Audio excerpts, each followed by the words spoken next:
Bueno, pues muchísimas gracias a todos y a todas por conectaros en la que es ya la octava sesión de nuestro SIC, que hoy trata sobre el tema del convento y que corre a cargo de Stephanie Kirk. Ella es profesora en la Universidad de Washington en Saint Louis, y es directora del Centro de Humanidades, profesora de español, de literatura comparada y estudios de género, mujer y sexualidad. Stephanie es autora de los libros Sor Juana Inés de la Cruz and the Gender Politics of Knowledge in Colonial Mexico y Convent Life in Colonial Mexico, A Tale of Two Communities, del cual hemos tenido la oportunidad de leer dos capítulos. Y también ha publicado numerosos artículos y ensayos sobre género y cultura religiosa en el México colonial y también sobre la vida y obra de Sor Juana Inés de la Cruz. Ha editado dos volúmenes recopilatorios, Religious Translations in the Early Modern Americas y Estudios coloniales en el siglo XXI, Nuevos itinerarios. Y actualmente está preparando una traducción y edición crítica de la Crónica conventual de Carlos de Sigüenza y Góngora, Paraíso Occidental. Bueno, pues muchísimas gracias, Stephanie, por unirte y todo tuyo. No, muchas gracias por la invitación. Un gusto ver a todo el mundo. La verdad, les agradezco mucho la asistencia.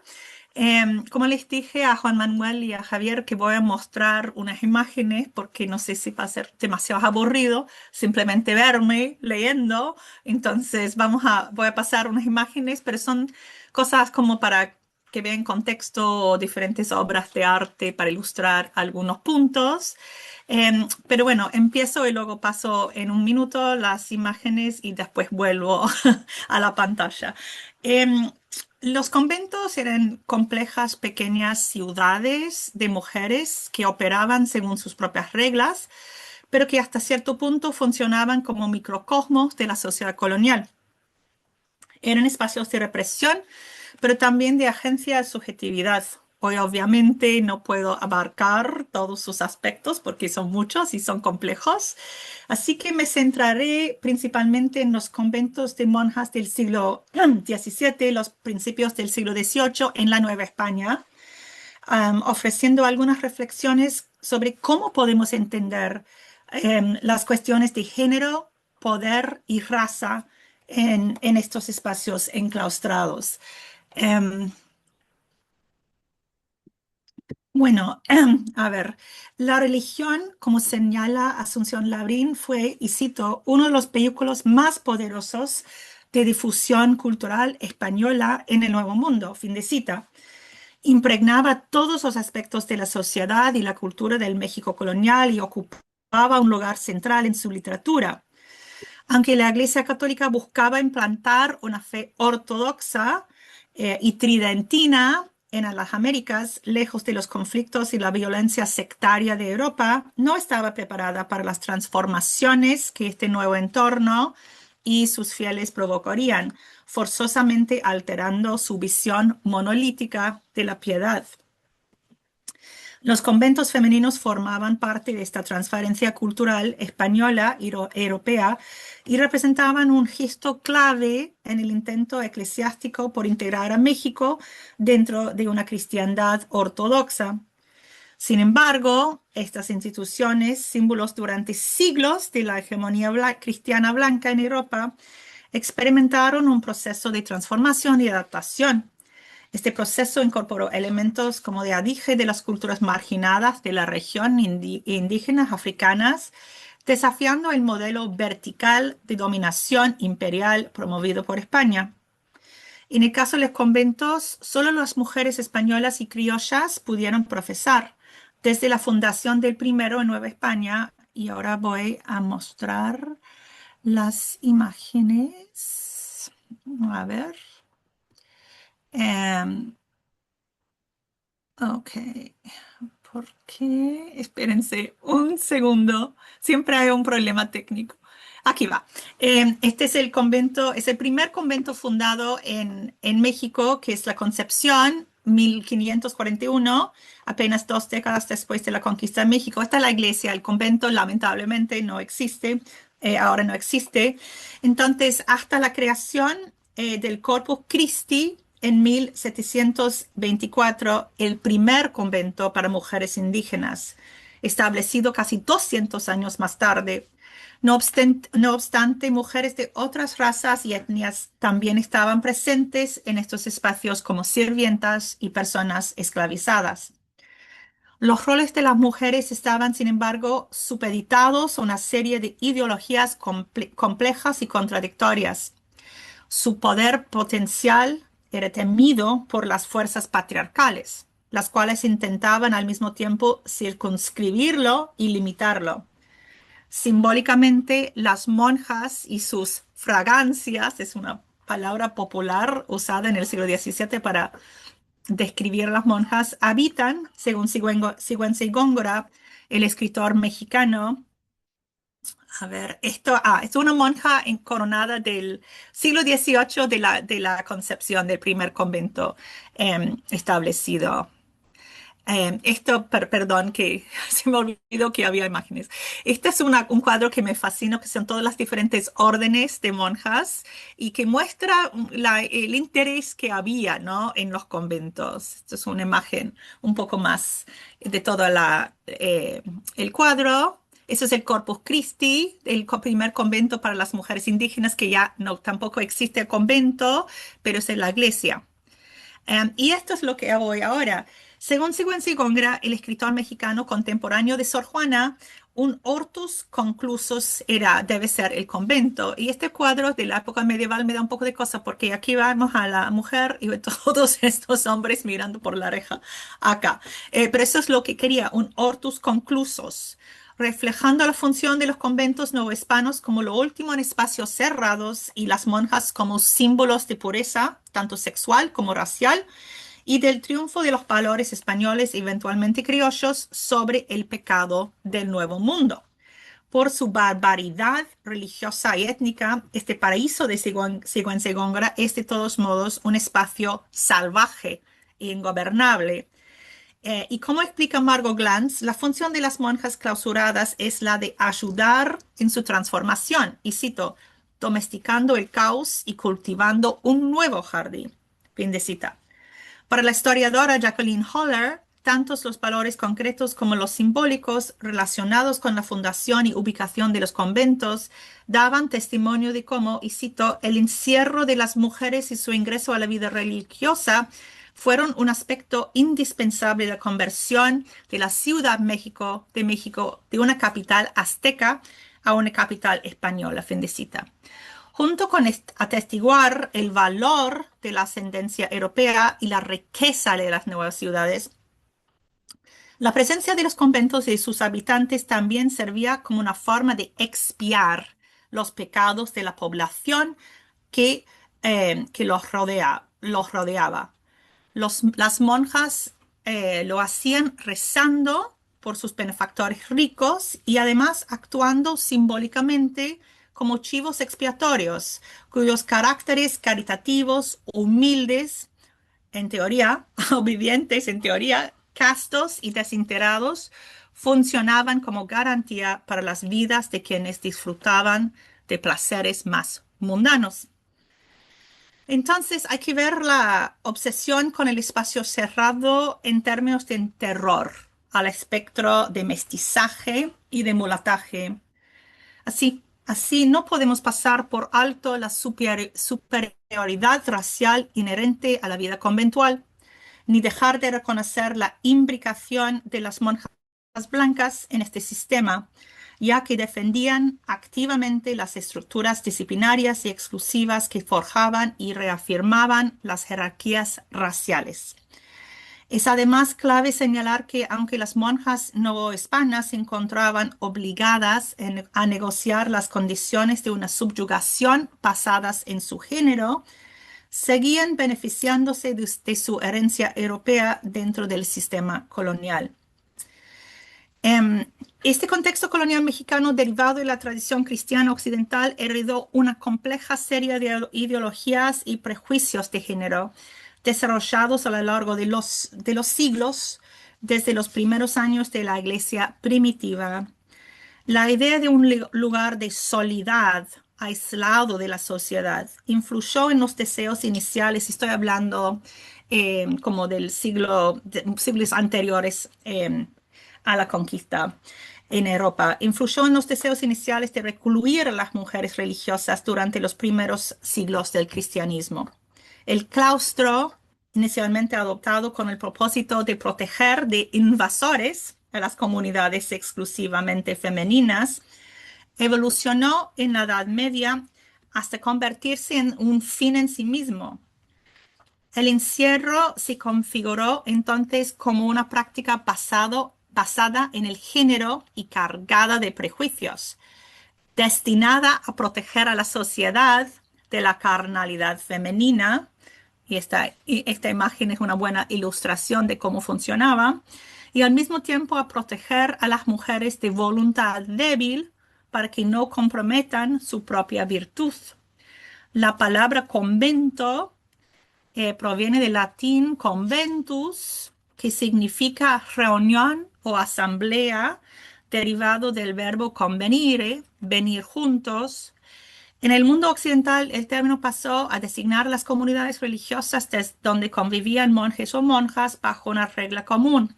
Y en teoría, el espacio conventual ofrecía a la Iglesia el lugar perfecto para mantener a las mujeres en soledad, lo que se consideraba eficaz. Muchas mujeres podían permanecer retiradas de la sociedad al mismo tiempo, facilitando así su vigilancia en un contexto marcado por la falta de confianza en la ortodoxia espiritual de las mujeres. En efecto, esta falta de confianza, o más precisamente tal vez este repudio de la ortodoxia espiritual femenina, representa siglos de una ideología misógina implacable, consagrada en el derecho canónico y la doctrina religiosa. No obstante, desde la perspectiva de la Iglesia, si bien el aislamiento de las mujeres respecto de la sociedad se entendía como una medida virtuosa, la vida en comunidad, el venir juntos, dio lugar a tensiones y dificultades internas. Esto es un libro maravilloso sobre las monjas indígenas. Aquí voy. En su texto sobre la espiritualidad femenina de Virginibus, San Ambrosio, obispo de Milán en el siglo IV y doctor de la Iglesia, proclamó que, y cito, las mujeres no pertenecían al sexo que vive en común. Fin de cita. Sentimientos como este inspiraron a la Iglesia a querer controlar la comunidad femenina con el fin de dominarla mejor. Sin embargo, la Iglesia nunca logró por completo transformar la comunidad conventual encerrada en la comunidad conventual encerrada en la comunidad subordinada que tanto deseaba. En este sentido, en la historia eclesiástica encontramos innumerables ejemplos de recomendaciones, legislaciones dirigidas a controlar de manera más eficaz cómo las mujeres vivían realmente sus vidas en los conventos. La Nueva España no es una excepción, es una excepción, como vemos en los ejemplos del antiguo confesor de Sor Juana, el jesuita Antonio Núñez de Miranda. Aquí va. Eh, Núñez de Miranda, quien escribió muchísimos textos sobre cómo las monjas debían, ingresar al convento y vivir allí muertas al mundo, sepultadas vivas, aguardando en silencio la reunión a través de la muerte con su celestial esposo. La Iglesia, como en el ejemplo de Núñez de Miranda, intentó controlar los más mínimos y exasperantes detalles de la vida conventual. Sin embargo, esta misma atención al detalle minuciosa plasmada en la enorme cantidad de textos no hace sino revelar la ansiedad provocada por el conocimiento de que, en efecto, la comunidad femenina siempre se hallaba más allá del control de las autoridades. Es a través de esta disyuntiva entre la comunidad idealizada de las autoridades y la realidad vivida por los habitantes del convento que, como demuestro en mi primer libro, Convent Life in Colonial Mexico, A Tale of Two Communities, las monjas mexicanas desafiaron las prescripciones impuestas por las autoridades eclesiásticas masculinos.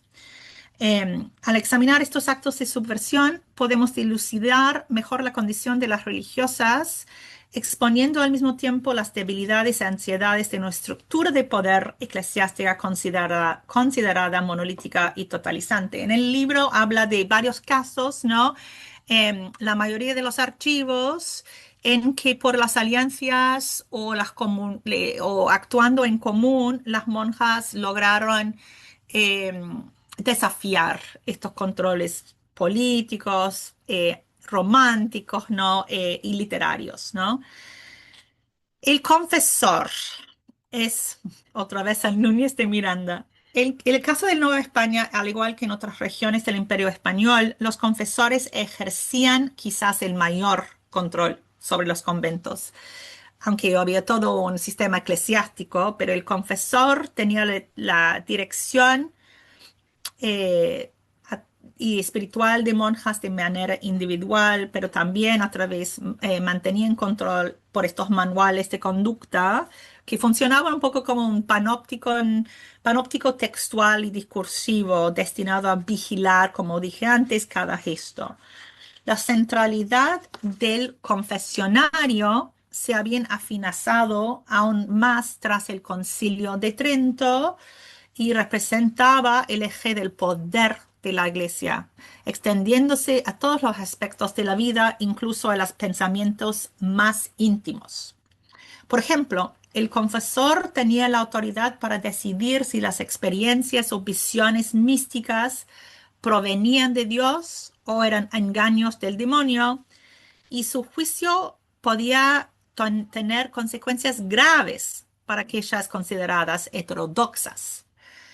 Todas las monjas estaban bajo la supervisión de un confesor, un clérigo que podía ser un sacerdote secular, un miembro de una de las órdenes religiosas presentes en el Nuevo Mundo. Aunque las relaciones variaban según las personalidades, la jerarquía de influencia estaba claramente delimitada.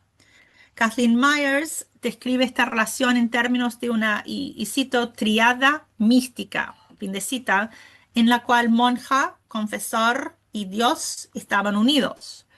Por supuesto, la jerarquía dentro de esta triada está claramente marcada, ya que el confesor, como sacerdote, obviamente ocupaba la posición de intermediario entre Dios y la monja.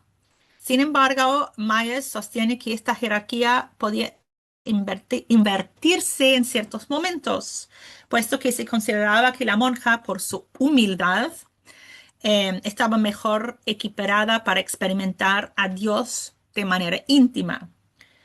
Podía entonces compartir tal vez esta intimidad espiritual con su confesor, y así, según Myers, las mujeres podían convertirse en, y cito, las verdaderas mediadoras de la palabra divina. Fin de cita. Mientras que el clero se volvía el destinatario designado. Myers describe esta inversión como una de las incongruencias del sistema que permitía a las mujeres construir un papel poderoso para sí mismas en sus propios relatos, aunque siguieran sometidas al control masculino en muchas otras áreas de la vida. En cambio, este análisis que hace Myers, Mabel Moraña ha descrito la imagen de Núñez de Miranda, aquí lo vemos, que emerge de la autodefensa. Es un texto anterior a la respuesta de Sor Juana, como la de una, y cito, figura paternal, protectora, tiránica, imagen de autoridad que representa la fe y la represión, la salvación y la condena, la iniciación y el fin. Fin de cita. No todos los confesores encajaban esta descripción, y los estudiosos han propuesto diversas interpretaciones de esta figura, de la relación entre confesor-monja. así como eso es relevante para la próxima sección de esta ponencia, las dinámicas implicadas en la producción de textos femeninos bajo supervisión masculina. Lavrin explica cómo un confesor paciente podía facilitar el proceso, por ejemplo, de la escritura de las monjas, ayudándolas a ordenar, y cito, la maraña de sus emociones y experiencias espirituales, fin de cita. Otros confesores, en cambio, podían elevar su propio prestigio al dirigir los recorridos espirituales de monjas ejemplares o famosas que sí existían. Em, en esta sección que sigue voy a hablar un poco de la escritura en el convento, la escritura de las monjas y cómo funciona como una manera, funciona como para que nos veamos, para que nos, la represión, pero también la agencia de una monja.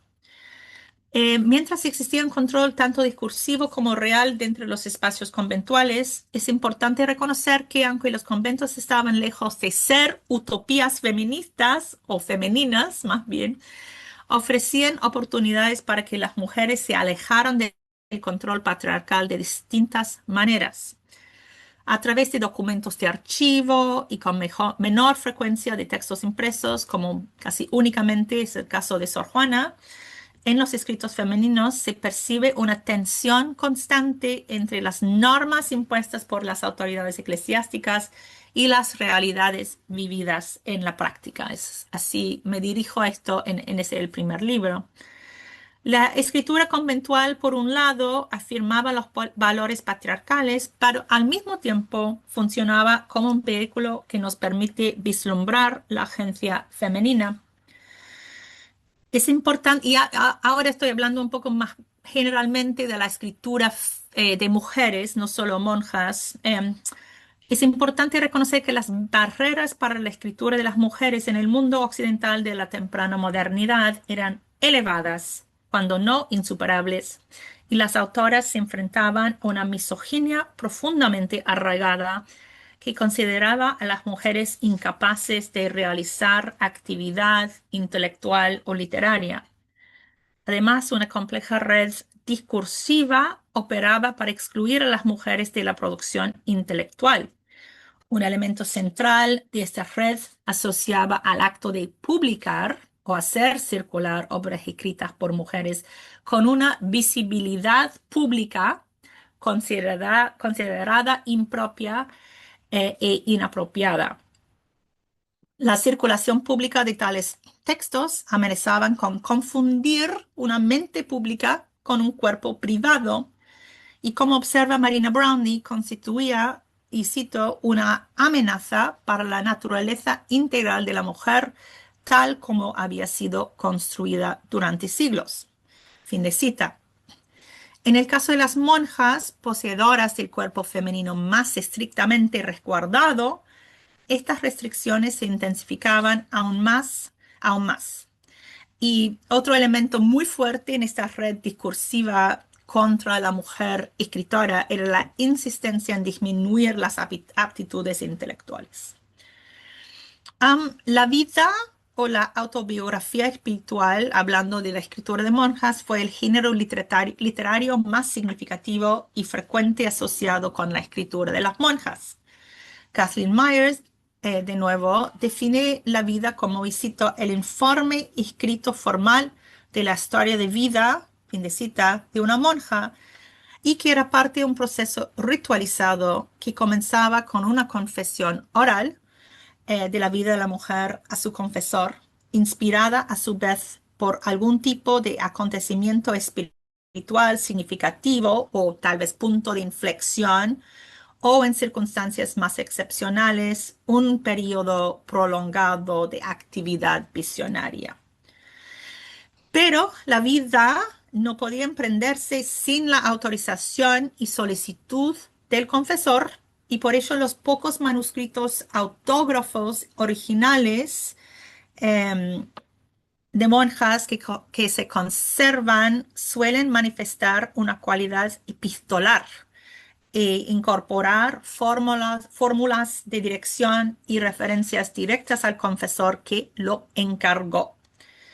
Lavrin clasifica a estos escritores como los más íntimos y espiritualmente significativos de los textos de las monjas, pero la intimidad que encontramos debe leerse siempre dentro del contexto de la mediación y la noción internalizada que la autora tenía de la influencia del confesor. Um, entonces, sí, escribían sus vidas, detallando sus experiencias espirituales, pero nunca, estos libros nunca fueron publicados bajo sus nombres, ¿no? Eh, Podían circular como íntegros en formas de manuscrito entre mujeres de distintos conventos, que es un fenómeno bastante interesante, pero sus historias de vida solo llegaban a publicarse una vez que habían sido reescritas como biografías por el confesor masculino, con la autorización, etcétera. Así que los escritos de las mujeres proporcionaban lo que Jean Franco en Las Conspiradoras llama el material en bruto. Para los hombres, quienes luego lo reformulaban, lo recontextualizaban, seleccionando aquellas partes que se sostenía el retrato de la monja ideal, considerada digna de ser imitada. El confesor dictaba las condiciones del proceso de escritura, exigiendo a las mujeres redactar en momentos específicos, proporcionar entregas regulares, semanales, mensuales. Eh, por ejemplo, al referirse al papel de su confesor en la redacción de su autobiografía espiritual, la monja agustina, Madre María de San José, explica en uno de sus cuadernos que no había escrito durante 6 años porque sus confesores no se lo habían ordenado y que esta prohibición le causaba gran aflicción. María de San José escribió bajo la supervisión de su confesor durante décadas, aproximadamente de 1691 a 1718, y llenó 12 volúmenes con un total de más de 2000 páginas. Cuando su confesor murió, el obispo Fernández de Santa Cruz se apoderó de sus escritos. El obispo Fernández de Santa Cruz es el famoso, infame Sor Filotea de la Cruz. Y él se apoderó de los escritos y durante años la monja no tuvo idea de qué había sido de ellos. Cuando finalmente logró recuperarlos de manos de una serie de superiores varones, los 10 cuadernos en los que había relatado sus primeros años habían desaparecido. Su confesor le obligó entonces a reescribirlos. Y María explica lo difícil que fue para ella y cómo sintió y cito, una grandísima repugnancia, fin de cita, al tener que emprender nuevamente este trabajo, sobre todo por el efecto que tuvo en su salud. Ella misma escribe que, y cito, parece imposible, estando como estoy, que pueda escribir tanto como hay que escribir. Fin de cita. Tengo una sección ahora que creo que voy a saltar, pero en esta sección hablo de Santa Teresa de Ávila y cómo ella servía como modelo de inspiración para muchas monjas y cómo diferentes estrategias que empleó Santa Teresa mostró cómo negociar las restricciones impuestas a la subjetividad, la cuestión del discurso de doble voz que se encuentra en Santa Teresa, que y brevemente explico, ¿no? Teresa usa estos modelos aceptados de la escritura femenina, pero a menudo de forma inadvertida o encubierta subvierte estas prácticas establecidas para proponer una historia diferente y menos socialmente aceptable y está como discurso de doble voz, ¿no? Y entonces esto es algo que vemos claramente en la escritura de Madre María de San José. Y Madre María de San José es un caso súper interesante porque Kathleen Myers encontró varios de los cuadernos autógrafos en la biblioteca John Carter Brown en Brown University. Entonces tenemos acceso realmente a su voz no mediada. Um, Uno de los primeros es sobre su vida en- de joven, ¿no? Y estos cuadernos muestran una joven animosa,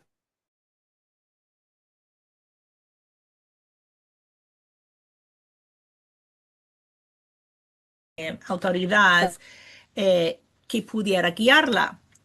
Y hace en estos cuadernos constante referencia a la falta de un confesor, pero al mismo tiempo lo que es súper interesante es como el discurso de doble voz. Se retrata como una persona con una espiritualidad muy independiente, en la que solo se debe a sí misma y las figuras femeninas protectoras. Habla mucho de visiones de la Virgen María, de la Virgen hablándole. um, y en una de estas visiones la Virgen ofrece escuchar su confesión. Em, eh,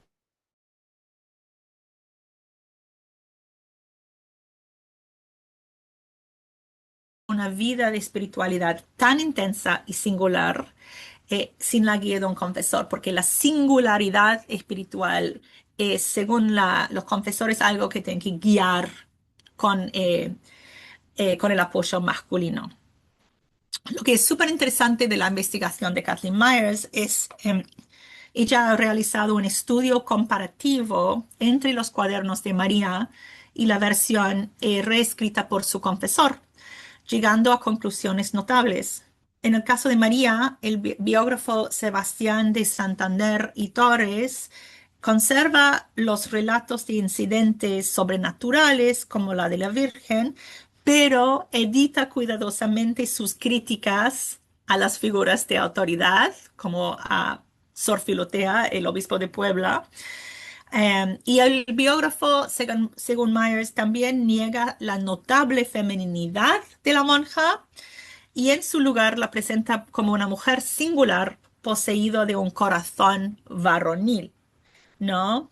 En general, Myers dice que estas versiones reescritas eliminan los rasgos distintivos de las voces autoriales, creando y transformando sus relatos personales en textos devocionales formulaicos. Pero quiero mencionar también acá varios otros tipos de textos que escribían las monjas y en particular las cartas. Las cartas son una parte importante de la escritura conventual y abarcaban desde epístolas prosaicas que ayudaban a las monjas a llevar a cabo sus deberes administrativos. Por ejemplo, Sor Juana em, fue tanto archivera como contadora en distintos momentos. Entonces hay muchas cartas que hemos encontrado en los archivos como detallando estas cosas, ¿no? Pero hay otras cartas que son tal vez más interesantes para ver esta cuestión de agencia. Estas cartas son en cartas importantes dirigidas a funcionarios en las que las monjas abogaban por sí mismas y por otras monjas, ¿no? Y no hemos valorado por estos textos mucho, pero ahora creo que los estudiosos reconocen que son en realidad significativos, ¿eh? Nos revelan detalles de la vida, la cultura, pero realmente ofrecen evidencia de cómo las mujeres negociaban las complejas restricciones impuestas a su agencia y cómo encontraban estas maneras de afirmar su subjetividad. Y quiero señalar que Mónica Díaz, que escribió hace muchos años un libro maravilloso sobre las monjas indígenas, en el libro encontró en los archivos una carta muy interesante de una monja Sor María Magdalena del convento de Santa María Cosmanaloapan en Valladolid, que es uno de los conventos de mujeres indígenas fundados en el siglo XVIII. Em, y en esta carta que fue dirigida a un sacerdote, la María Magdalena le ruega enviar una misiva al rey, solicitando que se prohíba el ingreso de las mujeres españoles, las monjas españoles y criollas al convento de indígenas. Y su argumento es contundente, eh, como nos muestra esta carta, porque lo que dice es que las mujeres, las monjas criollas españolas tenían la posibilidad de ingresar en una amplia variedad de claustros, mientras que ellas, las pobres indias, como escribe, solo contaban con dos opciones. Díaz identifica esta carta como parte de un grupo excepcional de documentos en los que, y cito, participa activamente una mujer en la construcción de su propia identidad. Fin de cita. El análisis de Mónica Díaz demuestra cómo a través de la escritura estas religiosas ejercieron agencia y defendieron la autonomía de su espacio. Y también lo que dice Mónica Díaz, que es muy interesante, es cómo las mujeres, las monjas indígenas movilizan una retórica de lo indígena, mediante la cual las monjas afirmaban que su identidad étnica debía garantizarles un derecho exclusivo sobre el ámbito conventual. Um, Voy a hablar en esta última sección de la ponencia sobre un texto que mencioné hace un poco, que es, este es el libro, perdón, no hice mal, no hago bien las imágenes. Es el libro de Kathleen Myers que detalla todo lo que acabo de decir sobre María, Madre María de San José.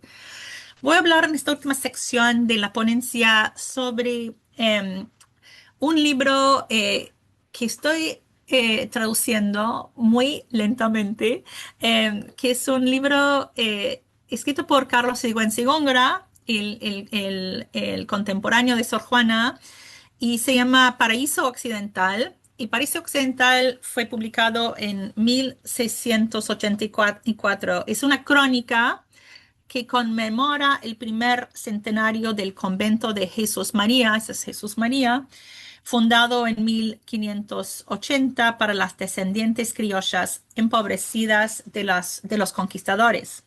Y el propio Sigüenza fue encargado por las monjas para escribir esta historia y para ello pasó tiempo en los archivos del convento familiarizándose con su pasado. Y lo que hace Sigüenza en este libro es incorporar varias de las vidas de las monjas y reescribe, estas son las vidas escritas por los confesores y luego Sigüenza las reescribe otra vez, ¿no? Para eh, cumplir con los propósitos sobre el discurso criollo que él tiene. Y la obra realmente enfoca en las circunstancias de la fundación de Jesús María y la creación de un segundo convento, San José de Carmelitas Descalzas, que eso fue fundado por un grupo de religiosas que consideraban demasiado laxas Jesús María. Y a lo largo del texto, el autor incorpora las vidas de varias monjas, pero en particular dos monjas, Madre Marina de la Cruz en el libro segundo e Inés de la Cruz, fundadora de San José en el libro, en el tercer libro. Estos libros son larguísimos, ¿no? Muchos detalles. Pero lo que me interesa destacar aquí son los textos mucho más breves que aparecen casi al final del volumen, que son eh, tres pequeñas biografías dedicadas a dos sirvientas indígenas, Petronila de la Concepción y Francisca de San Miguel, y a una mujer afrohispana esclavizada, María de San Juan. Estas mujeres no eran monjas y el hecho de que Sigüenza decidiera incluir sus historias resulta en sí mismo un gesto poco común. Sin embargo, el autor Sigüenza y Góngora se asegura de que el lector entienda que cualquier virtud espiritual que ellas manifiesten ocurre a pesar de su posición subordinada dentro de la jerarquía conventual. Voy a, lo que sigue, examinar un poco las estructuras retóricas que el autor emplea para situar estos cuerpos marginados, doblemente marginados, de una forma interseccional dentro de un espacio conventual habitado principalmente por monjas blancas y dentro de un discurso que oscila entre los valores imperiales y la singularidad criolla. Pero lo que quiero ver es la representación de estas mujeres, pero sí podemos vislumbrar también la presencia de una agencia, ¿no? También para estas mujeres. Em, Siendo el enfoque interseccional de los estudios críticos sobre raza, feminismo, reconozco que las realidades vividas por personas marginadas no existen como factores aislados por sí solos, sino que confluyen en la intersección de género, sexualidad, raza y estatus socioeconómico. Para estudiar la interseccionalidad en esta época dentro del contexto del Imperio Español, hay que reconocer la opresión sistemática de gente a través de la brutalidad estatal y cómo esta brutalidad impacta las relaciones de poder. Es importante notar que la Iglesia estuvo involucrada desde el comienzo en el negocio indiano de la trata de esclavos. La institución en sentido amplio eh, no solo avaló la esclavitud, sino también permitió la tenencia de esclavos en sus dependencias. Aunque en esa época la Iglesia justificó la esclavitud como una necesidad económica para el desarrollo de las colonias, es importante insertar esta práctica en las lógicas coloniales, dentro de las cuales las relaciones de subordinación, específicamente entre amo y esclavo, llegaron a ser símbolo de prestigio social. Y hay una obra, no me acuerdo el nombre, perdón, por un historiador, Pablo Sierra Silva, que realmente hace una investigación muy interesante como la relación entre las monjas y la gente esclavizada en los conventos. Y él dice que básicamente las monjas desempeñaban el papel de los colonizadores y porque ellas también querían controlar y contener a sus trabajadores, sirvientas y esclavas. Y que las inversiones arquitectónicas, financieras y literarias para celebrar el honor, la castidad y la religiosidad de la mujer deberían ser situadas junto con inversión paralela en la servidumbre y la esclavitud, y que los conventos reprodujeron la estratificación social de la ciudad colonial. Blancura, limpieza de sangre y poder económico eran privilegiados dentro de los muros del convento y los funcionarios religiosos adinerados, obrajeros, ganaderos, comerciantes, hacendados, enviaron a sus hermanas, hijas y sobrinas a las comunidades de clausura. Así que los benefactores más importantes de las instituciones monásticas femeninas eran a menudo los más grandes propietarios de esclavos. Em, entonces, en las tres biografías hay mención de mujeres esclavizadas, sirvientas y luego donadas. Y las donadas, en teoría, pertenecían a un grupo con más responsabilidades y distinciones espirituales que sus compañeras criadas y esclavizado. Pero muchas veces fueron tratadas como simplemente como sirvientas, ¿no? Lo que tienen en común mujeres donadas, sirvientas esclavizadas, es su relativo silencio en el archivo, ¿no? La historiadora de la región andina, Nancy Van Dusen, estudió 237 autos de ingreso expedientes de profesión de donadas que solicitaron entrar a tres de los conventos mayores de Lima. Pero solo encontró datos estandarizados, nada que muestra subjetividad o cosas singulares. Según Van Dusen, la información que tenemos sobre donadas limeñas viene de lo que dicen sus superiores sobre ellas, ¿no? Esa es la cuestión del archivo, ¿no? Aunque existen casos de la corte eclesiástica en que las donadas denuncian a las monjas por abuso. Pero hay poca evidencia, lastimosamente, de lo que significaba para todas esas mujeres la participación en una comunidad religiosa. Van Dusen, sin embargo, nos urge reconocer el rol centrípeta y no marginal del catolicismo en la vida de las personas racializados en los conventos. Entonces, lo que quiero hacer, yo sé que no tengo mucho más tiempo, pero em, lo que quiero hacer ahora es destacar una de las maneras que tal vez a pesar suyo, Sigüenza Góngora muestra, ¿no? esta religiosidad de estas mujeres. Em, en las tres biografías de estas tres mujeres, relata el autor acontecimientos milagrosos y prodigiosos que son aún más extraordinarios porque sus protagonistas eran las integrantes del más bajo rango de la comunidad conventual. Pero hace todo lo que puede para disminuir a sus sujetos, ¿no? Habla de Petronila, que es nativa de la tierra, pero según Sigüenza, su genealogía es de poca importancia y dice, se ignoran los nombres de sus padres y el año de su nacimiento. Pero vemos también que Petronila, una persona obviamente súper religiosa, que siempre ha querido servir a Dios desde niña, pero según Sigüenza es solo gracias a la influencia de una mujer blanca, que la Madre María de la Concepción, que ha podido realmente desarrollar su piedad, ¿no? Pero después, sin embargo, cuenta un par de anécdotas que muestra la importancia espiritual de esta mujer. Em, mostrando que a pesar de su humildad, Dios le premia con un íntimo encuentro en manifestación de su favor. Y cito, estando Petronila en estas depreciaciones ante la imagen de un santísimo Ecce Homo, que hoy está colocada en un colateral de la iglesia del Real Convento, la estatua extendió el brazo y le puso la mano en el corazón, donde al instante Petronila sintió los admirables afectos de esta merced. Fin de cita. Am,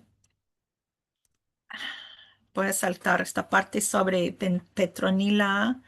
Bueno, le voy a mencionar que, por ejemplo, también Petronila tuvo visiones en una visión, tuvo una visión de una inundación y después salvó a la comunidad porque después de la visión, en la visión vio el posible colapso de una sección del edificio conventual y después de la visión pudo como explicar qué iba a pasar y pudieron fortalecer el edificio.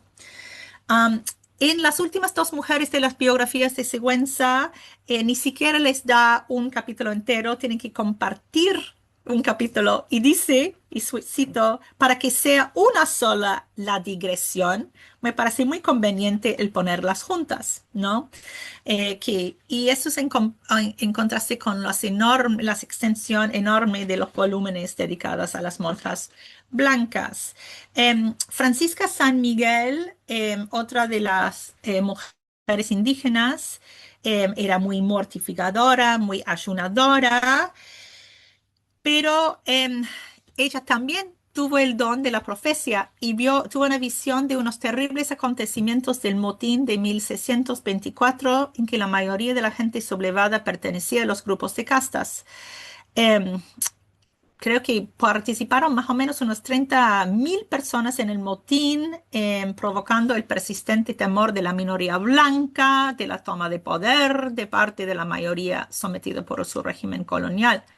Aunque Francisca San Miguel era india, ella sabe cuál es su lugar y además rechaza la idea de desafiar el orden colonial. Tuvo una visión profética sobre la sublevación y eso supuestamente ayudó a las autoridades a hacer un tipo de control. También eh, recibió dones de Dios. Un día aparece en el convento un grupo de hombres indígenas cargando una enorme cruz que era para ella. Nadie sabe de dónde vienen los hombres ni quiénes son y después de dejar la cruz desaparecen. La cruz representa la clara y concreta indicación del favor, ¿no? Entonces vemos cómo las dos mujeres recibieron favores de Dios. Em, Finalmente, Sigüenza relata algunos hechos prodigiosos de la vida de María San Juan, una esclava, una mujer esclavizada, y fue donada al convento por su amo. Eh, Sigüenza la presenta como ejemplo para las monjas, y dice, pudieron y cito, pudieron las que se preciaban de muy blancas aprender virtud, fin de cita. Em, En las descripciones del comportamiento de Francisca que escribe el autor con la intención de elevarla, sin embargo, vemos cómo sigue enfatizando la blancura, ¿no? Eh, pero es posible también vislumbrar la subjetividad religiosa de Francisca. Eh, mm, Estaba en posesión de una fe rigurosa, valiente, describe como un día aparece el diablo en el coro y solo María tiene la capacidad y la fuerza de hacerlo desaparecer. Es importante notar que las experiencias prodigiosas que experimentan las tres mujeres no son marcadamente distintas en su contenido. Las experiencias que Sigüenza y otros cronistas relatan de las que disfrutan mujeres blancas. Sin embargo, Sigüenza se empeña en destacar sus identidades inferiores para que el lector capte su posición subalterna. Sin embargo, y a pesar de los esfuerzos del autor, lo que queda con el lector es la fortaleza de su piedad, la intensidad y la singularidad de su fe. Y ahora estoy concluyendo. Em, en definitiva, los conventos de la Nueva España fueron espacios profundamente complejos, ¿eh? Por un lado, representan el control y la disciplina que la Iglesia y el orden colonial intentaban imponer sobre las mujeres, pero al mismo tiempo dentro de estos muros se generaron formas de creatividad, resistencia, agencia, que desafiaron esas mismas escrituras. En ellos se cruzaban las jerarquías de raza, clase, género, reflejando hasta cierto punto la sociedad colonial en miniatura. Las voces de las mujeres y también, aunque más silenciosas, las de las donadas, criadas y mujeres esclavizadas, nos muestran que el convento no fue solo un espacio de represión, así, pero sí lo fue, pero no solo, sino también un lugar donde las mujeres negociaron su identidad, su poder y su espiritualidad. Reconocer esta complejidad nos permite entender el convento no como un encierro pasivo, sino como un espacio vivo, lleno de tensiones, contradicciones y posibilidades. Gracias. Bueno, muchísimas gracias, Stephanie, por tu ponencia. Bueno, damos ahora paso como al turno de preguntas. Yo, de todas maneras, he preparado un par de preguntas para dar comienzo al diálogo. Antes de nada, bueno, quería darte las gracias de nuevo por tu ponencia. Me ha resultado muy interesante también como leerla, o sea, leer lo que nos habías enviado, los capítulos de tu libro y el artículo en estas últimas 2 semanas, porque no sé cómo lo habréis percibido desde otros lugares, pero al menos en España, en las últimas 2 semanas hay una conversación constante en torno a la cuestión de las monjas. Hace poco la cantante Rosalía publicó un álbum con esta estética, salió una película Ah, no sabía, también. qué interesante. Sí, entonces es cierto que hay como mucha columna de opinión al respecto del tema ¡Ja! y muchas veces se alerta, ¿no? del peligro de ver como la idea del espacio conventual como algo neutro, y creo que precisamente en tu libro y en lo que nos has expuesto hoy pues también reflejas pues que es un espacio hipervigilado, jerarquizado, también un espacio de la propia gestión. Entonces, bueno, solo por eso quería hacer esa pequeña reflexión porque me ha parecido muy Gracias, interesante. sí. Y bueno, quería preguntarte, por un lado, estabas mencionando la cuestión de la autobiografía y Ujú. no soy tampoco experto en el tema, pero sí tengo, tenía la idea de que al menos la autobiografía espiritual conformaba un cierto tipo de género literario, y como decías tú también, como estandarizado a partir de también Teresa de Ávila, y te quería preguntar si has notado diferencias entre la escritura de la autobiografía espiritual en monjas que escriben desde los virreinatos y monjas que escriben desde la península.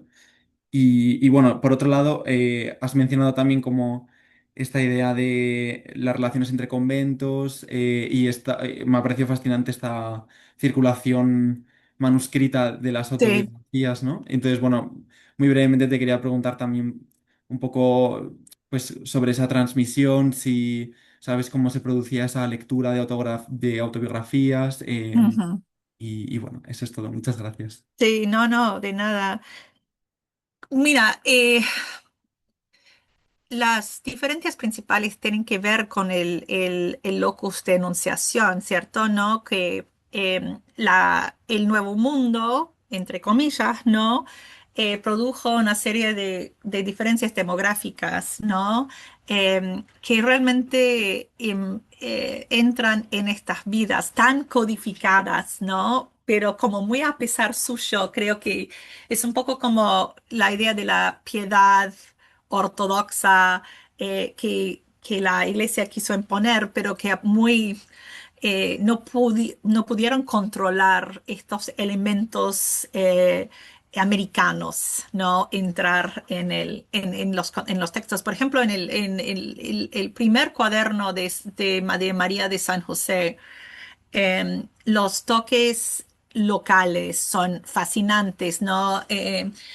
Entonces, por ejemplo, como la codificación sí existía, entonces siguen una trayectoria muy parecida. Todos estos textos hagiográficos, ¿no? Tienen una trayectoria bastante codificada. En que, por ejemplo, hay siempre un periodo en la infancia de mal comportamiento, luego pasa un momento, normalmente una visión, ¿no? O de conversión. Pero lo que pasa, por ejemplo, en Madre María de San José es que aunque la codificación existe, los elementos americanos están muy presentes, ¿no? Entonces, su vida en la finca rural, ¿no? Jugando con los niños indígenas, ¿no? Tiene una relación con una niña indígena, una amistad que a la mamá no le gusta para nada. Y este es el momento de conversión, dejar de jugar con estos niños. Esto es el momento de ya no es traviesa, no está jugando con los niños porque tiene una visión espiritual de la Virgen, y la Virgen le dice, no, hay que portarte bien, etcétera. Entonces, todos los códigos están con esta inflexión americana que es súper interesante, ¿no? La transformación de la piedad, el sabor local de la religión está muy presente. Y la pregunta de los manuscritos a mí me fascina, honestamente, porque aunque tuvo la imprenta en México bastante temprano, llegó bastante temprano, ¿no? Y era muy dedicada a la producción de textos religiosos en el siglo XVI, como mucha producción de gramáticas y manuales y traducción de lenguas indígenas, y en el siglo XVII muchas cosas, proclamaciones reales y textos religiosos, biografías de monjas, porque eso fue en Madre María otra vez, habla de en su infancia, el hermano, eran como 8 hermanas y un hermano, y el hermano leía la vida de los santos, ¿no? Y ese es el típico eh, típico libro impreso por la imprenta en México, pero al mismo tiempo había una circulación muy robusta de manuscritos entre la sociedad. Y eso fue una manera de realmente circular entre los conventos, ¿no? Y no se sabe mucho sobre esta circulación. Pero sí sabemos que, por ejemplo, Sor Juana dice en algún momento que los textos religiosos que escribió los había pensado para las monjas de otros conventos en la Ciudad de México. Entonces, esta idea de circulación de manuscrito entre mujeres es algo que me parece súper, súper interesante. Ojalá hubiera más evidencia sobre el tema, pero sí se sabe que esto pasó. Muchas gracias. No sé si hay más preguntas o em, si no puedo continuar con la lista de dudas que tenía. Yo Ah, tengo sí, un par Yari. de preguntas, perdón, no encuentro la... Sí, sí, no, por la- supuesto. la- el Lanzaos a hablar símbolo para cuando levantar la queráis. mano, lo siento. Justamente a partir de lo que acabas de comentar, Stephanie, em, me imagino que había censura, ¿no? Por parte del confesor cuando Ajá. se abordaban temas americanos, elementos americanos, etcétera, justamente porque son evidencia de esas otredades que se pueden asociar con lo salvaje, ¿no? Del, Ujú, del nuevo mundo, ¿no? Y me imagino que como son censuras, en el sentido que el confesor les dice, no puedes escribir de esto, tienes que volverlo a hacer, son ujú. difíciles de rastrear, ¿no? A menos que Sí, claro. hayan varias, eh, se hayan mantenido, que no lo sé, Stephanie, en este caso, se hayan mantenido diferentes versiones en el archivo, yo lo dudo, ¿no? Tú eres la experta en esto. Entonces, mi pregunta para ti, si es que hay evidencia, que es difícil, es cómo manejaban esta censura o si habían regulaciones de cuánto podían incluir de elementos americanos y cómo lo podían incluir. Y la otra, hay tantas preguntas a partir de este tema que es fascinante. Yo agradezco la pregunta. Era si cuando se enfrentaban con esas otredades, elementos de otredades americanas, si se exotizaban, si se condenaban, si eran para condenarlas, ¿no? Mira, estos indios salvajes, qué es lo que están haciendo, ¿no? Ese tipo de Sí, cosas. no, Ya. súper interesante la pregunta, Rocío. Por eso, honestamente, es de tanto valor el trabajo de Myers en que hace esta como comparación entre los cuadernos autógrafos de Madre María de San José y la versión oficial, porque realmente que yo sepa, es uno de los pocos, uno de los pocos textos con que se puede hacer esto, ¿no? Esta comparación de cómo manipula la voz. eh, y esta cuestión de las apariencias americanas, y depende, ¿no? Porque en Madre María, toda esta cuestión de la amistad que tiene con las niñas indígenas, sirve para mostrar una vida.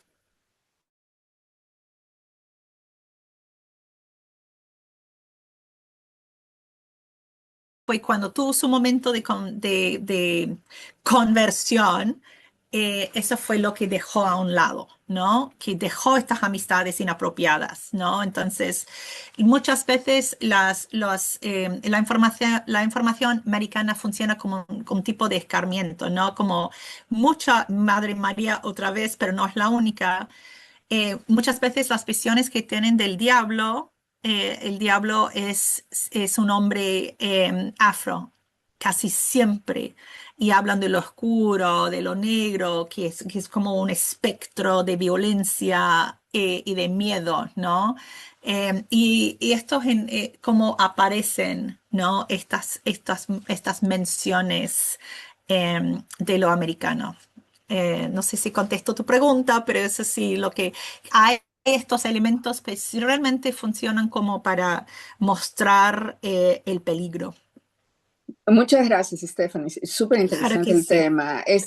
Rapidito, mi abuela, por el lado de mi mamá, que era criolla, yo recuerdo que ella nos contaba cuando éramos niñas que el diablo se aparecía en forma o de gato negro, ¿no? O en forma de hombre africano Sí, negro.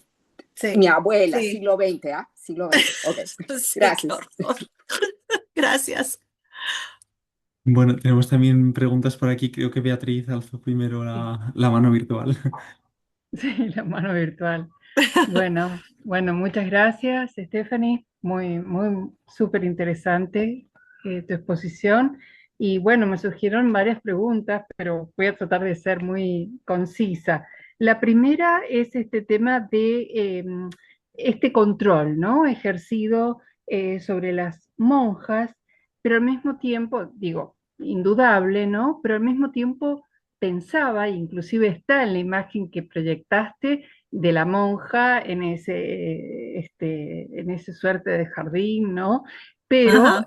con una reja donde hay una serie de espectadores, ¿no? Que uno podría decir, bueno, es el control que se ejerce, pero también hay muchos sujetos, el locutorio como lugar Sí, social, Él también recordaba los endevotados, ¿no? Estos personajes Sí, que asistían y tenían contacto. Es decir, te quería preguntar, una de estas preguntas es esa, o sea, ¿cuál era ese control? Si efectivamente en los conventos, en América, en la colonia, si no tenían cierta laxitud, hay algunos testimonios sobre esto, pero me gustaría saber, según tu investigación, si eso es tal o no. Digamos, si existió más liberalidad, digamos, en los conventos americanos ujú.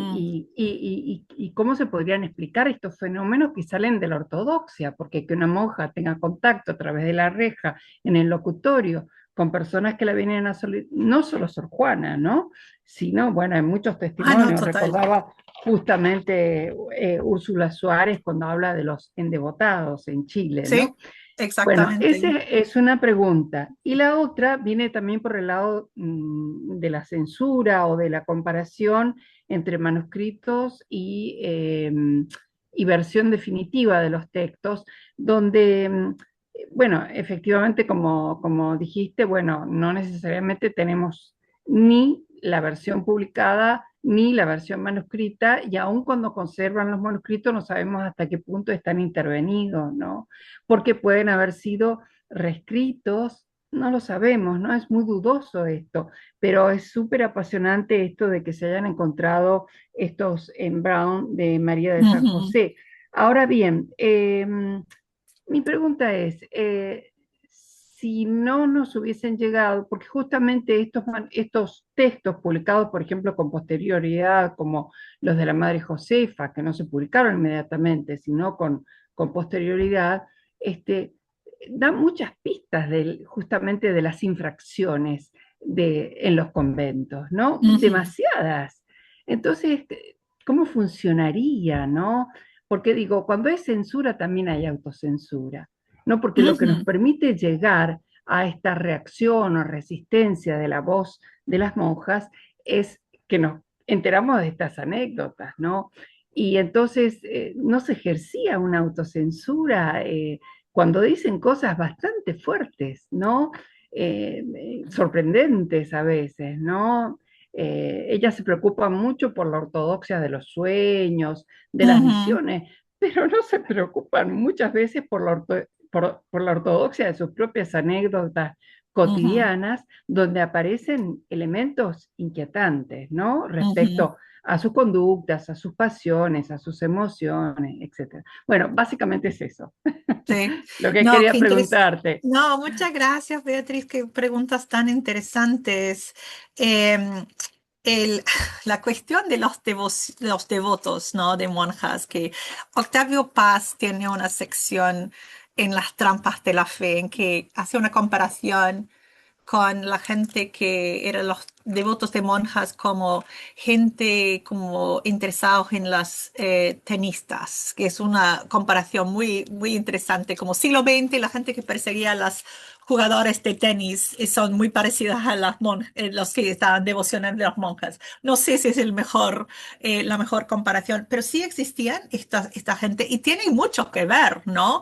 Con la cuestión del encierro, el encierro de un grupo de mujeres y todo lo como la obsesión y pensar como hasta cierta perversidad, ¿no? De lo que estaban pasando con las monjas dentro de un espacio puramente femenino, ¿no?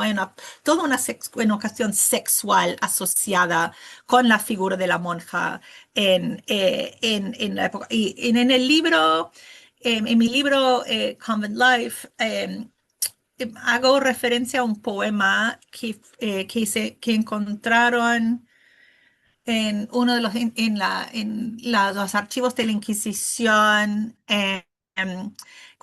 que es un poema muy sexualizado sobre el cuerpo de la monja. No me acuerdo exactamente de qué trata el poema, pero que es algo muy, muy sexualizado, por eso fue como confiscado por la Inquisición. Y esto es parte de toda una trayectoria que empieza con la idea de que, por ejemplo, en la Edad Media, la razón principal, como mencioné, por el encierro es de proteger a los hombres de la carnalidad de las mujeres, que las mujeres no son capaces de controlarse, entonces por eso hay que encerrarlas, ¿no? Porque muy en contraste con la vida activa que tenían los clérigos en el Nuevo Mundo. Pero entonces, no sé si te contesto la pregunta, pero es como toda una cuestión sexualizada de la imagen de la monja que existe hasta como en Diderot, ¿no? Pensando en el libro de Diderot, ¿no? La monja, ¿no? Como que es esta idea, ¿no? De eso es diferente porque es una cuestión de ilustración y rechaza la religión, pero no. El grupo de mujeres es casi como em, que lupanar o convento. ¿Cuál es? ¿No? Como las dos cosas, no hay mucho espacio entre estos dos. Em, la cuestión de la autocensura es muy interesante. Creo que en la escritura, obvio, y dependía mucho del confesor, porque algunos confesores se sienten como intimidados, ¿no? Porque habían estas monjas súper, súper poderosas, con mucho, estoy pensando en una monja poblana que era tan poderosa, una mística, que realmente el confesor se sentía inferior. Entonces, con estas monjas muy poderosas no existía tanto autocensura. Con Madre María de San José, que cuando escribió era ya priora, ¿no? Bastante como establecida. Y creo que por eso sintió libre de incorporar muchos elementos, anécdotas no muy ortodoxas, ¿no? Entonces, eso creo que en el libro también encontré unos documentos sobre la vida en común y la resistencia de la vida en común, que eso fue un fenómeno del siglo XVIII cuando intentó la Iglesia imponer una vida en común, no particular, la mayoría de las monjas vivían en condiciones en vida particular, con sus propias celdas, etcétera. Y querían, y las monjas, ¿cómo hablan en estas cartas de los confesores, del arzobispo, del obispo? Y movilizan una relación con el rey. Somos súbditas reales del rey, ¿no? Y entonces casi que es muy interesante cómo la falta de autocensura en algunos de estos textos. Así que es muy interesante ver estas dinámicas de poder. Gracias. Gracias, Stephanie. Creo que Yari tenía también otra pregunta y después Esperanza. Hola Stephanie, maravillosa la presentación, gracias. Gracias. Qué lindo verte, Yari. Igualmente. No, escuchándote hablar, es que pero es una pregunta que viene desde la ignorancia, pero pensaba en si me podías darnos un poquito más de contexto sobre cuán representativo quizás es Sigüenza en esta manera que tiene de minimizar a estas dos religiones, Ujú, ¿no? Que tú lo ves también basado un poco en la marginalidad racial, porque pensaba yo, pensando en las fechas, ¿no? En algo como Catarina de San Juan, ¿no? Entonces, ujú. es casi lo opuesto, también un confesor que está hablando de algunas cosas reconocidas de lo de las estrategias de Sigüenza, ¿no? De la bondad de Dios es tal que reconocer a la persona más ínfima. O sea, ese tipo de estrategia también está en lo que observa el confesor de Catarina de San Juan. Sin embargo, es como que todo lo contrario, ¿no? No pone, es uno de los textos más amplios, ¿no? que hay Ujú. de la época. Entonces, ¿es algo lo ves como algo de Sigüenza? ¿Piensas que hay algo diferente al ser algo afro e indígena o Ajá. de igual manera simplemente por ese horizonte de que no son criollas? ¿Cómo lo ves tú? Un poquito situar, ¿no? desde tu investigación a Sigüenza en el contexto de otros hombres hablando, ¿no? Sí. Este acto, ¿no? de ser ventrílocos de una voz femenina. Sí, no, qué interesante pregunta. Creo que Sigüenza es bastante singular, ¿no? Y creo que existen estas biografías dentro del texto para funcionar como regañar a las monjas. Esto es las monjas blancas, ¿no? Esta línea que incorpora cuando, por más blancas que sean, ¿no? etcétera, que pudieron aprender algo de estas personas subalternas. Entonces, creo que su interés es mucho menos en las figuras de espiritualidad de estas porque creo que estamos leyendo muy a contrapelo, ¿no? Yo estoy leyendo muy a contrapelo de lo que hace Sigüenza, es ver la fuerza de la piedad, ¿no? Cuando él lo que está haciendo, creo yo, es mostrar que las monjas eran monjas no suficientemente piadosas, no suficientemente ortodoxas, ¿no? Sobre todo sí, y eso es algo que creo que hubiera sido mejor haberlo mencionado, ¿no? Pero como todo el fenómeno del libro es un libro sobre el peligro de la mujer, de la monja como tiene que como una mujer que tiene que ser controlada, subyugada, etcétera. Entonces, y la idea de que Jesús María en un espacio demasiado laxo, por eso fundaron el segundo convento eh, de Clarisas, no me acuerdo, pero bueno, entonces mucho más austero, ¿no? Entonces, y creo que estas mujeres existan en el texto para como un tipo de contraste de piedad, ¿no? Como, y por eso tiene cierta función, porque creo que le interesa tan poco quiénes son, ¿no? Se nota solo como un contraste con estas monjas. Es un texto interesante que me fascina, aunque creo que soy una de las pocas personas que está tan interesada en aunque mi advisor escribió un libro sobre esto, por eso quedo tan interesada, pero es un texto fascinante, es un texto que expone una misoginia contextualizamos la misoginia, pero aún más allá de lo que... y lo que quiero hacer con la traducción es hacer una traducción feminista de este libro, entonces una traducción muy a contrapelo. Entonces, es por eso creo que, aunque muy a pesar de suyo, Sigüenza ofrece unos detalles fascinantes sobre la espiritualidad de estas tres mujeres, entonces, pero no creo que fue su intención. Qué bueno, muchas gracias, Stephanie. Me parece que Esperanza tenía también otra Sí, bueno, pregunta. Stephanie, muchísimas gracias. Ha estado espectacular. Eso que ibas contrarreloj para exponernos cosas tan interesantes. Yo he apuntado muchísimas. Perdóname, hablé No, no, no, mucho. no, no, sí, sí. Sí, la pena es que te hubiéramos impuesto ese reloj, ¿no? No. O, o esa censura, ¿no? Y realmente hay cosas que me han gustado mucho. Quisiera hacer primero un comentario y después sí te preguntaré una cosa muy concreta. Pero cosas que me han resonado muchísimo de tu presentación. Esa idea de, volviendo a la escritura, a estas confesiones, como has hablado de un panóptico, me parece una idea genial. Me Ujú. parece interesantísimo ese trasladar la estructura del panóptico a las confesiones conventuales. Creo que deberíamos indagar más por ahí y sería muy interesante. Y te ofrezco una contraimagen, ¿no? Te ofrezco la contraimagen de estas escrituras como un fármaco, más que como un panóptico, pero también como un fármaco, porque eso nos ayudaría a explicar las contradicciones en las cuales se debaten, censura y autocensura, o control y al mismo tiempo singularidad. Esto se Ujú. escribe porque estas monjas concretas tienen unas experiencias singulares, por eso su confesor las anima a escribir y al mismo Exactamente. tiempo la escritura es el camino para recuperarlas dentro de la ortodoxia, para recuperarlas dentro de la generalidad, ¿no? Entonces esa contradicción entre singularidad Sí, sí, totalmente. espiritual y obligatoriedad ortodoxa me suena a fármaco mucho, ¿no? Me suena a fármaco.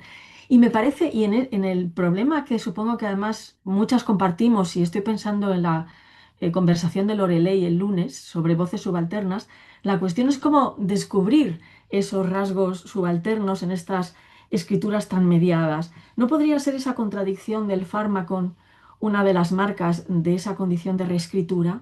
De mediación. O sea, son escrituras que no pueden del todo controlar eh, esas pulsiones contradictorias, que son Mm, fruto de su origen subalterno y de la necesidad de control sobre ese origen. Esa es una de las cuestiones que me planteo yo. Si no, en esas contradicciones no podríamos estar escuchando lo que escapa a la imposición ortodoxa, ¿no? Ujú, Y ujú. la segunda cuestión que es muy puntual, dices que una de las monjas, perdón, una de las criadas cuya biografía realiza Sigüenza y Góngora asiste a la visión de un motín.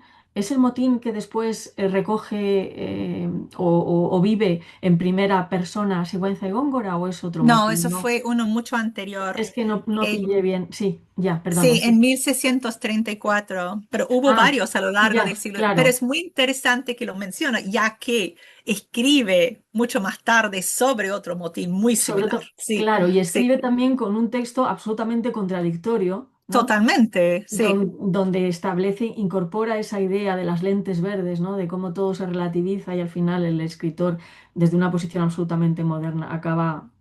Sí, totalmente, sí. No, no, sí, no, ese que y en un otro texto hablo un poco de esta, como la ah, contradicción entre o la conexión entre motines, ¿no? Y cómo él representa ese motín versus el otro, ¿no? Eso es súper, sí, ujú, exactamente. ujú, ujú. Muchas gracias. Estupendo, muchas gracias, Estefan. Gracias, a Esperanza. Sí, Juanma. Ahí ahora. Bueno, Stephanie, muchísimas gracias por la charla y además también ahora por este debate tan interesante. Eh, Yo justo, estamos hablando de la obra de Sigüenza y Góngora, claro, me parecía como muy interesante porque justo comenzabas hablando de cómo estos confesores condicionan, ¿no? La producción literaria de las monjas, cómo Ajá. incitan, digamos, a la escritura, ¿no? De determinados sujetos. Pero luego creo que ha mencionado que la obra de Sigüenza y Góngora, ¿no? El Paraíso Occidental, es a propuesta de las monjas de este convento. Entonces, claro, no, claro, quería Sí, saber sí, no. claro, hasta qué Sí. punto surge, digamos, o bien por la promoción del propio convento, sobre todo si luego, o sea, porque luego Sigüenza, digamos, las presenta como un peligro, ¿no? Entonces no sabía ahí si ellas de alguna forma pudieron condicionar, digamos, ese texto de Sigüenza, si tenían como una finalidad concreta o si luego, digamos, ese texto, pues, Sigüenza lo convirtió en su propio trabajo, ¿no? Y Eso es lo que, realmente eso es lo que pasó, ¿no? Y la comisión fue de escribir una crónica de los primeros 100 años. Y por eso, de Jesús María, eso fue a los archivos, etcétera. Pero se nota hay un preámbulo en que realmente se nota que el propósito del texto de Sigüenza es de promover su visión de la superioridad criolla, ¿no? Que eso es súper importante para él. Y entonces, Kathleen Ross, que es mi advisor, tiene un libro maravilloso sobre Paraíso Occidental y Sigüenza como en una forma de escribir el barroco, ¿no?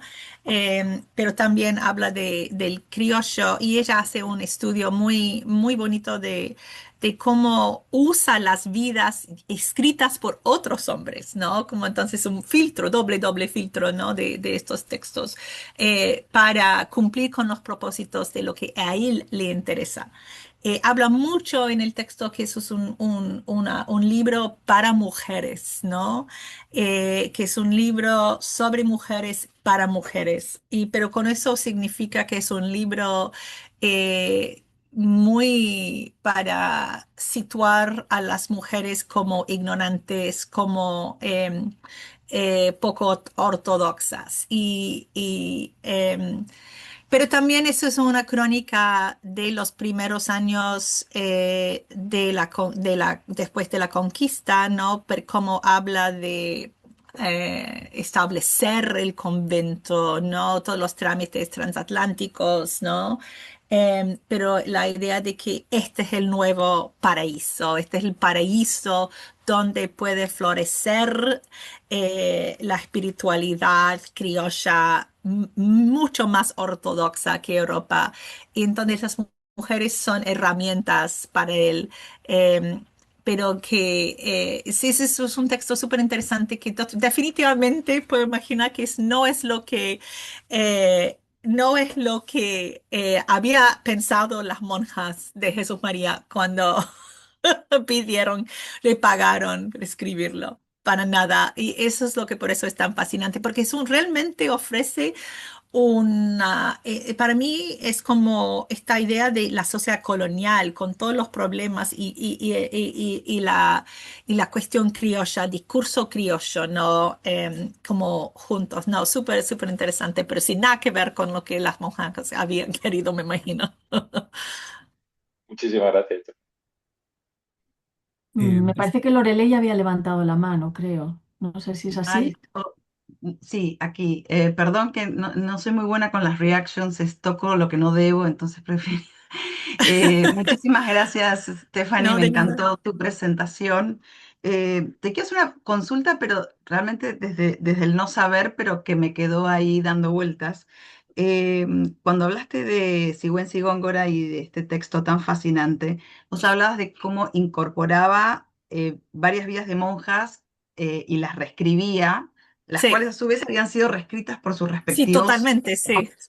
Entonces, mi pregunta era, ¿hay algún modo de, quizás ya fue trabajado o no, no lo sé, algún nivel de, algún modo de acceder a ese nivel de intervención Sí, de Sigüenza? Y si se accede, ¿qué tipo de intervención realizó sí, sobre sus otros pares masculinos, ¿no? Es decir, sí, en cuanto sí, a esas no. vidas. Sí, no, súper interesante, ¿no? Reescritura. Mira, para mí, sorprendentemente, El Paraíso Occidental no es un texto muy trabajado. Para mí tiene de todo, pero en el libro que escribió mi advisor, Kathleen Ross, en los 90 ella sí se dedica a ver cuáles son las diferencias y a veces son menores, ¿no? Que estas diferencias son menores, una forma de reescribir y realmente es como cómo adapta para sus propósitos, ¿no? Que entonces es una adaptación. No me acuerdo exactamente, pero vale la pena consultar el libro de ella. Se llama, ay, ¿cómo se llama el libro? No me acuerdo, pero es un libro sobre París Occidental. Em, pero bueno, que hay intensificación en algunos momentos de críticas de las monjas, resituando, enfatizando el contexto criollo, énfasis en ciertos aspectos. Por ejemplo, en el libro uno, en libro 2, Marina de Santa Cruz, que es la monja una de las monjas a que se dedica a un libro, realmente como ref- eh, intensificando algunas partes de su biografía, ¿no? Como era analfabeta, era una viuda rica que entró en el convento con su hija y hay una parte, la verdad, que realmente horrorosa cuando habla de cómo Marina estaba muy distraída por su amor a su hija. Que entonces como amaba demasiado a la hija y dejó de realmente pensar en Dios. Y hay una escena cuando la niña muere, pero de una forma que no puedes imaginar que los ojos, no sé qué, que la sangre, y eso como una reescritura de este evento para intensificar la cuestión de castigo. Entonces, Ross habla mucho de cómo este libro es un ejemplo perfecto de la discurso criollo, pero también, ay, gracias, el discurso barroco para el discurso criollo para el discurso barroco, ¿no? Pero sí, vale la pena echarle una mirada para ver estas diferencias. Es un libro muy bueno. Sí, creo que Andrea tenía también otra pregunta. Hola, buenas tardes. Hola. Muchísimas gracias, Stephanie. Súper interesante, la verdad. Tengo muchas preguntas, pero voy a hacer una sola si no se extiende en el tiempo. Quería consultarte con respecto a esta figura de la donada o de esta religiosa o de esta mujer esclavizada sobre la cual escribe Sigüenza. Y me llamó la atención esto que comentabas que él escribió sobre ellas no tanto por un interés en ellas, sino para mostrarlas como modelo y que había cierto blanqueamiento. Entonces me preguntaba, bueno, si podías comentar un poco más y si habías leído algún otro relato sobre donadas Sí, visionarias, pienso en Úrsula de Jesús que estaba en Lima, sí, si hubo totalmente, algún otro sí. relato de algún confesor o una autoagiografía de alguna donada ahí No, yo no en, soy súper en experta en la México. cuestión de Gracias. donadas. Nancy Van Dusen ha hecho un trabajo maravilloso sobre la figura de las donadas en Lima, ¿no? Y Úrsula, obviamente, es un texto fascinante y el trabajo que se ha hecho sobre ella es bastante extensivo, ¿no? Recién salió un artículo muy interesante sobre la autorrepresentación de Úrsula y la conexión con el feminismo, el Black Feminism, ¿no? Como muy interesante. A mí me gustó mucho, aunque eh, había resistencia en el público cuando la persona lo presentó sobre esta idea de usar teoría muy contemporánea para hablar de las mujeres del siglo XVII. Pero la donada es una figura súper interesante, ¿no? Supuestamente porque la idea de la donada, por qué estaba en el convento, no, no es sirvienta, tiene un rol especial, aunque como se puede ver dentro del trabajo de Van Dusen, ¿no? Que muchas veces eran simplemente tratadas como sirvientas, esclavas, etcétera. No sé si hay una donada también muy interesante en México, una mujer afroamericana, Esperanza, no me acuerdo exactamente, pero hay un libro de Joan Cameron Bristol que es sobre diferentes ejemplos de espiritualidad afrohispano en México. Y esto es una mujer una donada que vivió una vida súper de mucha piedad, pero quería ser monja y en el lecho de la muerte profesó como monja, la dejaron profesar como monja en este momento. Entonces, también es un caso que te recomiendo si estás interesada en el libro de... em, eh, la autora se llama Joan Cameron Bristol. No me acuerdo exactamente cómo se llama el libro, pero tiene diferentes capítulos capítulos sobre estos hay grupos, cofradías de afrohispanos también, pero la sección sobre la monja es muy interesante. Y es la cuestión de la singularidad, ¿no? Un espiritual tan singular, ¿no? Que mereció tener mientras que la mayoría de las monjas blancas no eran, o españolas criollas no eran necesariamente singulares, ¿no? Pero esta idea de la excepcionalidad, ¿no? De la mujer. Es un caso súper interesante. Muchísimas gracias. De nada. Muchas gracias. ¿Puede ser que el artículo de Úrsula se titule Mysticism and Black Feminist Resistance? Sí, sí, Ah, sí. bueno, Mónica Stiles es la autora. bueno, lo pongo por Muy aquí. interesante. Eso es un artículo que también lo recomiendo, que recomiendo mucho. Hubo como la vi presentar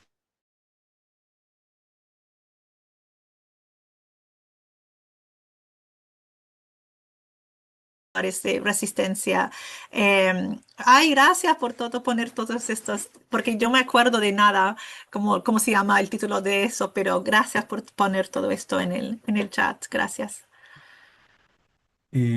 Bueno, no sé si alguien tiene alguna otra pregunta. Es el momento de